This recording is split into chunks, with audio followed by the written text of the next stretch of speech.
Every day of my life, I approach it with a state of empathy, right?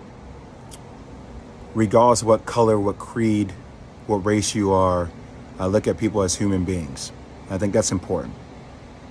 But life is always about taking a stand and holding principles. So I want to explain what I feel like my stance is as a black male in this world, okay? And conversations that I've had with my brothers and sisters in the black community. And I want you guys to empathize with it and hear me on it. So when I hear what Kyrie Irving has to go through in order to be reinstated, I'm appalled. I'm appalled. And let me give you examples of how I feel like we don't have the same energy and hold other people who have dealt with racial tropes accountable.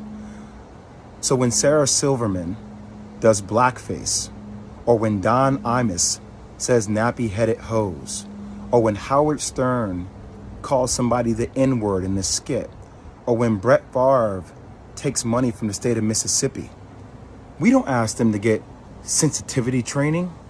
We don't ask them to donate $500,000.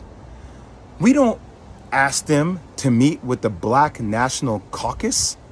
They apologize. And then, you know what? The rest of the world moves on.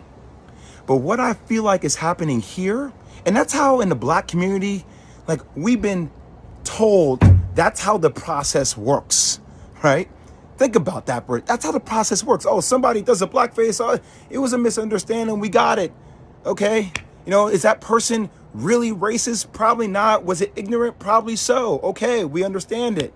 We move forward. We don't like it. We would love to hold them accountable. But society and having a lot of black people in positions of power, we don't have the governability to do that. But what we feel like happens with Kyrie is even after an apology, it's not enough. We feel like there needs to be more. And a lot of people I've spoken to over the last couple of days talk about this thing. Older mentors of mine talk about buck breaking. So we talk about tropes. This is something that we feel like in the black community that happened way back in the day, where if there was a slave that was defiant, right, he got broken in front of everybody in order to show that he was not in a position of power. And that at the end of the day, he had to do what he was told to do because that's what was mandated of him. And there's a bigger situation going on. What's happening with Kyrie Irving? If the Nets don't want him to be there, just say you don't want him to be there. But we should hold everybody accountable, even owners of teams accountable with things that are happening in other countries, i.e. China and Uyghurs and the Muslim genocide that is occurring, that we hear Enes Kanter talk about. But we don't keep the same energy for everybody.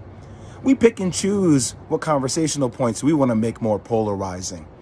And I might lose my job. I might lose deal opportunities in the future for speaking out about even the platforms that continue to promote and profit a movie that is considered anti-Semitic to billions of people. They don't have to be accountable. Who is accountable? But we're going to put everything on the shoulders of Kyrie Irving, who, even though he said, I cannot be anti-Semitic because if I know where I came from, stating that he's one of the 4 lost tribes.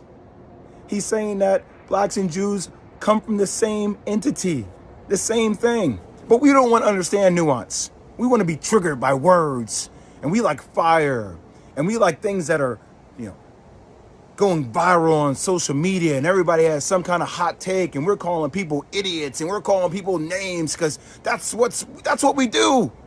We just destroy each other. I ain't gonna destroy each other, man.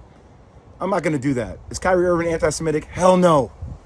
Could he have gone about it maybe a different way? That's what I would have advised him to do. But I'm not going to let you guys sit out here and make this dude out to be like he is a villain, like he is a bad person. He is looking to explore his heritage. Now, you can crucify me if you want. I don't give a damn anymore. It's time for people to start speaking out with nuance and speaking out on the principles they stand for.